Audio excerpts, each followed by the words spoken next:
नमस्कार। आइए आज हम पढ़ते हैं ताई कहानी, जिसे लिखा है विश्वंभर नाथ शर्मा कौशिक जी ने। जैसा कि आपको पूर्व से विदित है कि ताई कहानी उत्तर प्रदेश असिस्टेंट प्रोफेसर की परीक्षा में ये लगाया गया है। तो आइए हम पढ़ते हैं ताई कहानी। एक, ताऊ जी, हमें लेलगाड़ी अर्थात रेलगाड़ी ला दोगे? कहता हुआ एक पंचवर्षीय बालक बाबूराम जी दास की ओर दौड़ा। बाबू साहब ने दोनों बाहें फैलाकर कहा, हाँ बेटा, ला देंगे।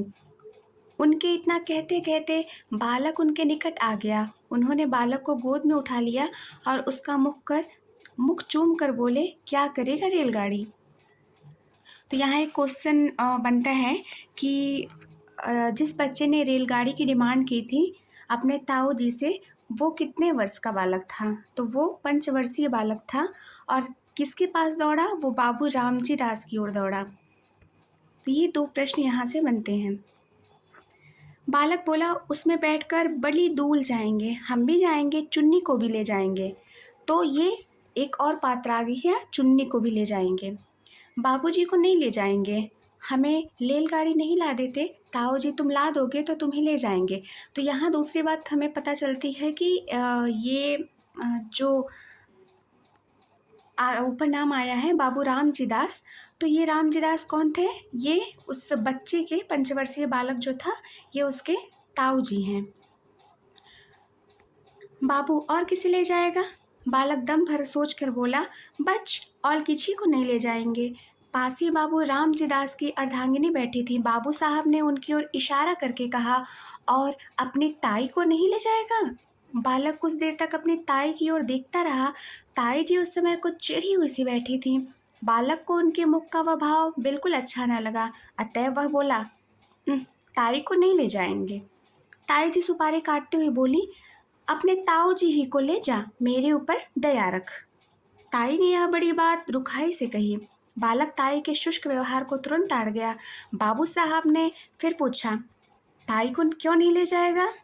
बालक, ताई हमें प्यार नहीं करती। बाबू, जो प्यार करे तो ले जाएगा। बालक को इसमें कुछ संदेह था।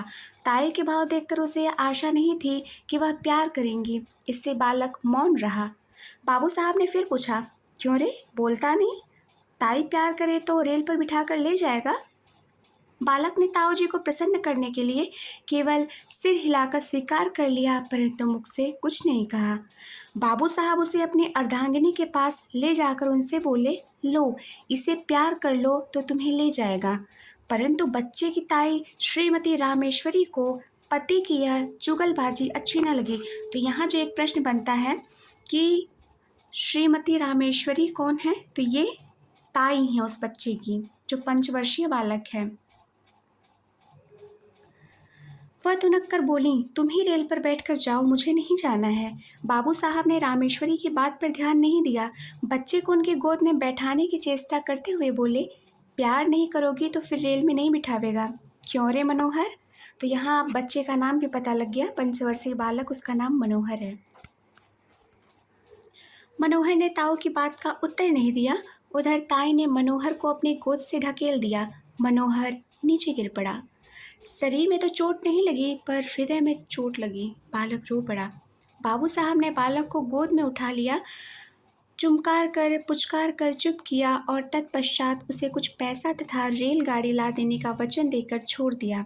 बालक मनोहर भयपूर्ण दृष्टि से अपनी ताई की ओर ताकता हुआ उस स्थान से चला गया। मनोहर के चले जाने पर बाबू रामजी दास रामेश्वरी से बोले, तुम्हारा कैसा व्यवहार है? बच्चे को ढकेल दिया, जो उसे चोट लग जाती तो? रामेश्वरी मुंह मटकाकर बोली, लग जाती तो अच्छा होता। क्यों, मेरी खोपड़ी पर लादे देते थे, आप ही मेरे ऊपर डालते थे, और आप ही अब ऐसी बातें करते हैं। बाबू साहब कुड़ कर बोले, इसी को खोपड़े पर लादना कहते हैं? रामेश्वरी, और किसे कहते हैं? तुम्हें तो अपने आगे और किसी का दुख सुख सूझता ही नहीं। न जाने कब किसका जी कैसा होता है। तुम्हें उन बातों की कोई परवाह नहीं, अपने चुहल से काम है। बापू, बच्चों की प्यारी प्यारी बातें सुनकर तो चाहे जैसा जी हो प्रसन्न हो जाता है, मगर तुम्हारा हृदय न जाने किस धातु का बना हुआ है। रामेश्वरी, तुम्हारा हो जाता होगा, और होने को होता है, मगर वैसा बच्चा भी हो तो हो, पराये धन से भी कहीं घर भरता है।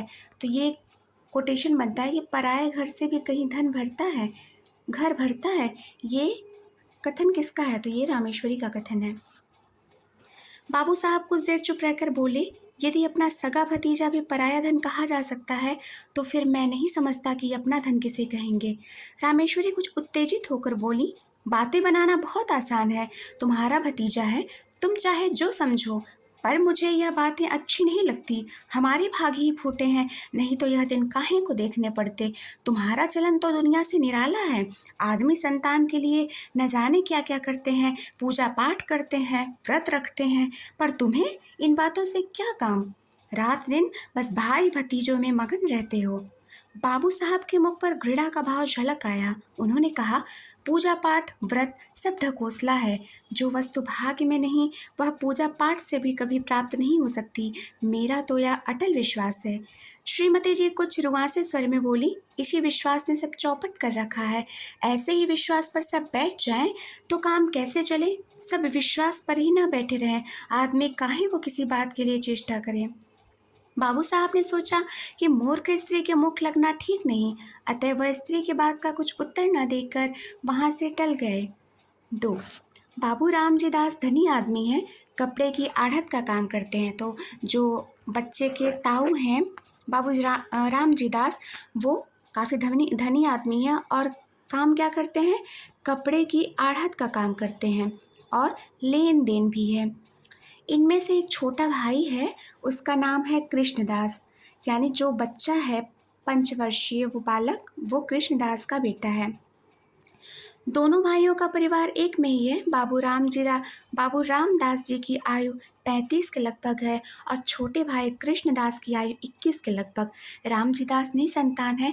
कृष्णदास के 2 संतानें हैं, एक पुत्र वही पुत्र जिससे पाठक परिचित हो चुके हैं और एक कन्या है। कन्या की वय 2 वर्ष के लगभग है। तो कन्या 2 वर्ष की है और बालक पंचवर्षीय है। 5 वर्ष का बालक है और 2 वर्ष की कन्या। रामजीदास अपने छोटे भाई और उनकी संतान पर बड़ा स्नेह रखते हैं, ऐसा स्नेह कि उसके प्रभाव से उन्हें अपने संतानहीनता कभी खटकती ही नहीं। छोटे भाई की संतान को अपनी संतान समझते हैं। दोनों बच्चे भी रामदास से इतने हिले हैं कि उन्हें अपने पिता से भी अधिक समझते हैं। परंतु रामजीदास की पत्नी रामेश्वरी को अपनी संतानहीनता का बड़ा दुख है। वह दिन रात संतान ही के सोच में घुली रहती हैं। छोटे भाई की संतान पर पति का प्रेम उनकी आंखों में कांटे की तरह खटकता है। रात के भोजन इत्यादि से निवृत्त होकर रामजीदास शैया पर लेटे शीतल और मंद वायु का आनंद ले रहे हैं। पास ही दूसरे शैया पर रामेश्वरी हथेली पर सिर रखे किसी चिंता में डूबी हुई थी। दोनों बच्चे अभी बाबू साहब के पास से उठकर अपनी माँ के पास गए थे। बाबू साहब ने अपनी स्त्री की ओर करवट लेकर कहा, आज तुमने मनोहर को बुरी तरह ढकेला था कि मुझे अब तक उसका दुख है। कभी कभी तुम्हारा व्यवहार तो अमानुषिक हो उठता है। रामेश्वरी बोली, तुम्ही ने तो मुझे ऐसा बना रखा है। उस दिन उस पंडित ने कहा कि हम दोनों के जन्म पत्र में संतान का जोग है और उपाय करने से संतान हो सकती है। उसने उपाय भी बताए थे, पर तुमने उनमें से एक भी उपाय करके न देखा। बस तुम तो इन्हीं दोनों में मगन हो। तुम्हारे इस बात से रात दिन मेरा कलेजा सुलगता रहता है। आदमी उपाय तो करके देखता है, फिर होना ना होना भगवान के अधीन है। बाबू साहब हंसकर बोले, तुम्हारी जैसी सीधी स्त्री भी क्या कहूँ। तुम इन ज्योतिषियों की बातों पर विश्वास करती हो जो दुनिया भर के झूठे और धूर्त हैं। झूठ बोलने की ही ये रोटियां खाते हैं। रामेश्वरी तुनक कर बोली, तुम्हें तो सारा संसार झूठा ही दिखाई पड़ता है। ये पोथी पुराण सब झूठे हैं। पंडित कुछ अपनी तरफ से बनाकर तो कहते नहीं, शास्त्र में जो लिखा है वही वे भी कहते हैं। वह झूठा है तो वे भी झूठे हैं। अंग्रेजी क्या पढ़ी, अपने आगे किसी को गिनते नहीं। जो बातें बाप दादे के ज़माने से चली आई हैं उन्हें भी झूठा बताते हैं। बाबू साहब, तुम बात तो समझती नहीं, अपने ही ओटे जाती हो। मैं यही नहीं कह रहा कि ज्योतिष शास्त्र झूठा है। संभव है वह सच्चा हो, परंतु ज्योतिषियों के में अधिकांश झूठे होते हैं। उन्हें ज्योतिष का पूर्ण ज्ञान तो होता नहीं। 2-1 छोटी मोटी पुस्तकें पढ़कर ज्योतिषी बन बैठते हैं और लोगों को ठगते फिरते हैं। ऐसी दशा में उनकी बातों पर कैसे विश्वास किया जा सकता है। रामेश्वरी, सब झूठे ही हैं। तुम ही एक बड़े सच्चे हो। अच्छा, एक बात पूछती हूँ, भला तुम्हारे जी में संतान का मुख देखने की इच्छा क्या कभी नहीं होती? इस बार रामेश्वरी ने बाबू साहब के हृदय का कोमल स्थान पकड़ा। वह कुछ देर चुप रहे, तत्पश्चात एक लंबी सांस लेकर बोले, भला ऐसा कौन मनुष्य होगा जिसके हृदय में संतान का मुख देखने की इच्छा न हो, परंतु क्या किया जाए, जब नहीं है और न होने की कोई आशा है, तब उसके लिए व्यर्थ चिंता करने से क्या लाभ। इसके सिवा जो बात अपनी संतान से होती है वही भाई की संतान से भी हो भी रही है। जितना स्नेह अपने पर होता है उतना ही इन दोनों पर भी है। जो आनंद उसकी बाल क्रीड़ा से आता है वही इसकी क्रीड़ा से आ रहा है। फिर नहीं समझता कि चिंता क्यों की जाए।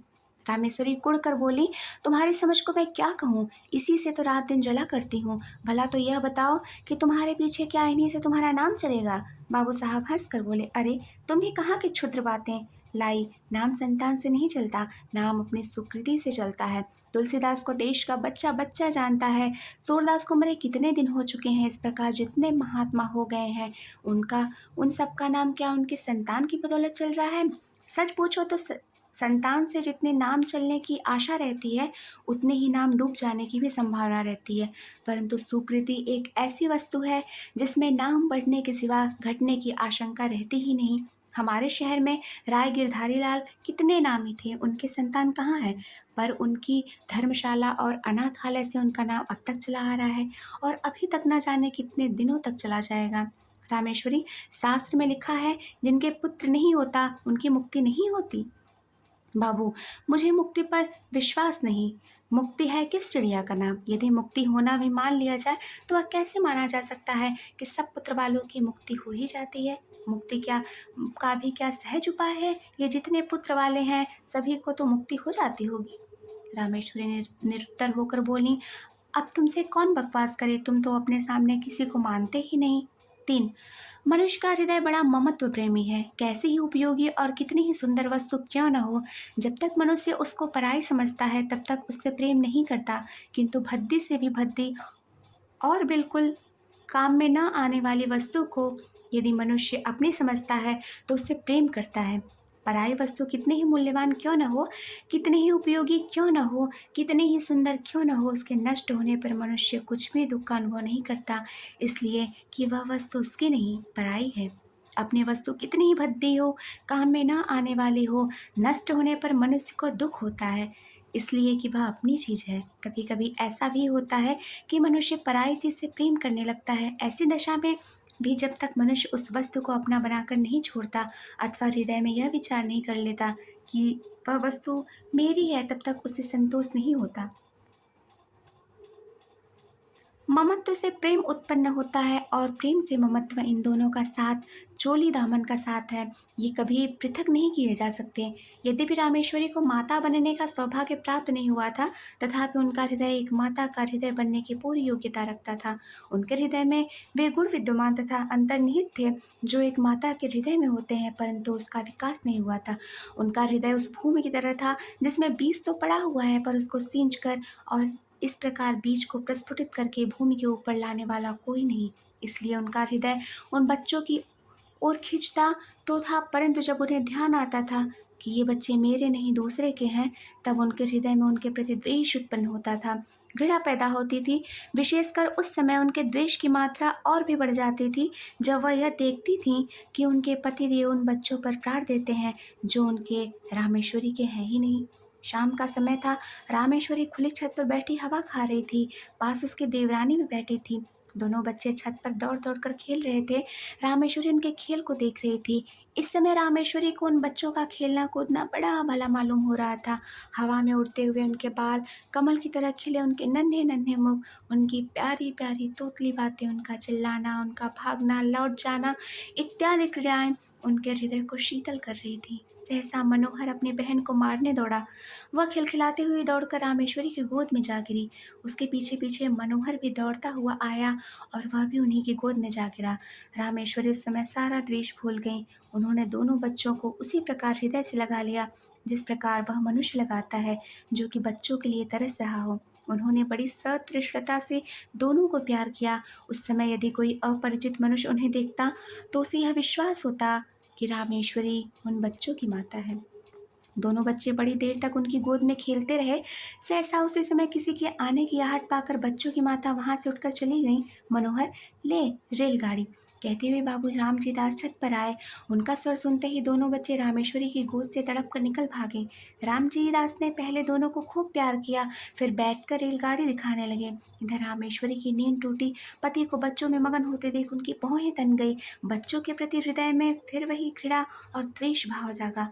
बच्चों को रेलगाड़ी देकर बाबू साहब रामेश्वरी के पास आए और मुस्कुराकर बोले, आज तो तुम बच्चों को बड़ा प्यार कर रही थी। इससे मालूम होता है कि तुम्हारे हृदय में भी उनके प्रति कुछ प्रेम अवश्य है। रामेश्वरी को पति की यह बात बड़ी बुरी लगी। उन्हें अपनी कमजोरी पर बड़ा दुख हुआ। केवल दुख ही नहीं, अपने ऊपर क्रोध भी आया। वह दुख और क्रोध पति के उक्त वाक्य से और भी बढ़ गया। उनकी कमजोरी पति पर प्रकट हो गई। यह बात उनके लिए असह्य हो उठी। रामजी दास बोले, इसीलिए मैं कहता हूँ कि अपने संतान के लिए सोच करना वृथा है। यदि तुम इनसे प्रेम करने लगो तो यो तुम्हें ही अपनी संतान प्रतीत होने लगेंगे। मुझे इस बात से प्रसन्नता है कि तुम इनसे स्नेह करना सीख रही हो। यह बात बाबू साहब ने नितांत हृदय से कही थी, परंतु रामेश्वरी को इसमें व्यंग की तीक्ष्ण गंध मालूम हुई। उन्होंने कुढ़कर मन में कहा, इन्हें मौत भी नहीं आती, मर जाए पाप कटे। आठों पहर आंखों के सामने रहने से प्यार को जी ललचाए उठता है। इनके मारे कलेजा और भी जला करता है। बाबू साहब ने पत्नी को मौन देकर कहा, अब झेपने से क्या लाभ। अपने प्रेम को छिपाने की चेष्टा करना व्यर्थ है और छिपाने की आवश्यकता भी नहीं। रामेश्वरी जल भुनकर बोली, मुझे क्या पड़ी है जो मैं प्रेम करूंगी। तुम्ही को मुबारक रहें। निगोड़े आप ही आके घुसते हैं। एक घर में रहने में कभी कभी हंसना बोलना पड़ता है। अभी परसों जरा यूं ही ढकेल दिया, उस पर तुमने सैकड़ों बात सुनाई। संकट में प्राण है, न यूं चैन न मुंह चैन। बाबू साहब को पत्नी के वाक्य सुनकर बड़ा क्रोध आया। उन्होंने कर्कश स्वर में कहा, न जाने कैसे हृदय की स्त्री है। अभी अच्छे खासे बच्चों से प्यार कर रही थी, मेरे आते ही गिरगिट की तरह रंग बदलने लगी। अपनी इच्छा से चाहे जो करे, पर मेरे कहने से बल्लियां उछालती है। न जाने मेरी बातों में कौन सा विष घुला रहता है। यदि मेरा कहना ही बुरा मालूम होता है तो ना कहा करूँगा, पर इतना याद रखो कि अब कभी इसके विषय में निगोड़े शिगोड़े इत्यादि अपशब्द निकाले तो अच्छा नहीं होगा। तुमसे मुझे ये बच्चे कहीं अधिक प्यारे हैं। रामेश्वरी ने इसका कोई उत्तर न दिया।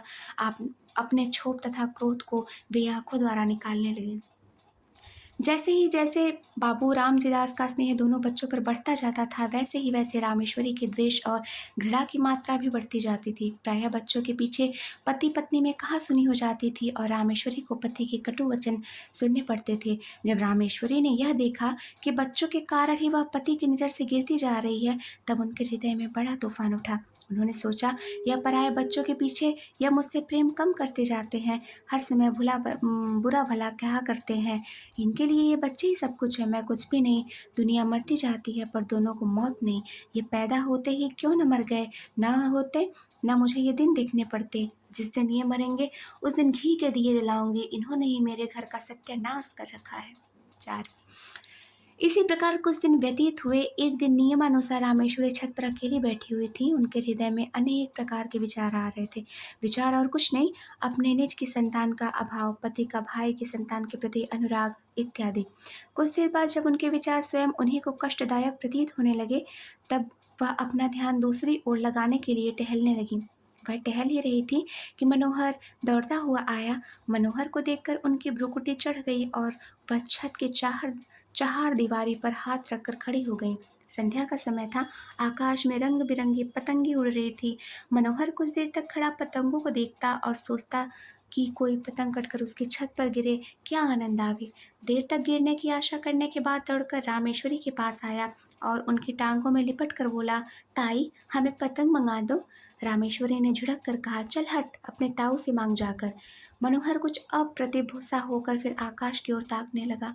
थोड़ी देर बाद उससे फिर रहा न गया। इस बार उसने बड़े लाड़ में आकर अत्यंत क्रुद्ध स्वर में कहा, ताई मंगा दो, हम भी उड़ाएंगे। इस बार उसकी भोली प्रार्थना से रामेश्वरी का कलेजा कुछ पसीज गया। वह कुछ देर तक उसकी ओर स्थिर दृष्टि से देखने रही। फिर उन्होंने एक लंबी सांस लेकर मन ही मन कहा, यह मेरा पुत्र होता तो आज मुझसे बढ़कर भाग्यवान स्त्री संसार में दूसरी न होती। निगोड़ा मरा कितना सुंदर है और कैसी प्यारी प्यारी बातें करता है। यही जी चाहता है कि उठाकर छाती से लगा लें। यह सोचकर वह उसके सिर पर हाथ फेरने वाले थी कि इतने में उन्हें मौन देकर बोला, तुम हमें पतंग नहीं मंगवा दोगी तो ताऊ से कहकर तुम्हें पिटवाएंगे। यद्यपि बच्चे की इस भोली में बात में मधुरता थी, तथापि रामेश्वरी का मुख क्रोध के मारे लाल हो गया। वह उसे झिड़क कर बोली, जा कह दे अपने ताऊ जी से, देखे वह मेरा क्या कर लेंगे। मनोहर भयभीत होकर उनके पास से हटाया और फिर सतृष्ण नेत्रों से आकाश में उड़ती हुई पतंगों को देखने लगा। इधर रामेश्वरी ने सोचा, यह सब ताऊ जी के दुलार का ही फल है कि बालिश भर का लड़का मुझे धमकाता है। ईश्वर करें इस दुलार पर बिजली टूटे। उसी समय आकाश से एक पतंग कटकर उसी छत की ओर आई और रामेश्वरी के ऊपर से होती हुई छज्जे की ओर गई। छत के चारों ओर चार दीवार थी। जहाँ रामेश्वरी खड़ी हुई थी वहाँ केवल एक द्वार था जिससे छज्जे पर आ जा सकते थे। रामेश्वरी उस द्वार से सटकर खड़ी हुई थी। मनोहर ने पतंग को छज्जे पर जाते देखा। पतंग पकड़ने के लिए वह दौड़कर छज्जे की ओर चला गया। रामेश्वरी खड़ी देखती रही।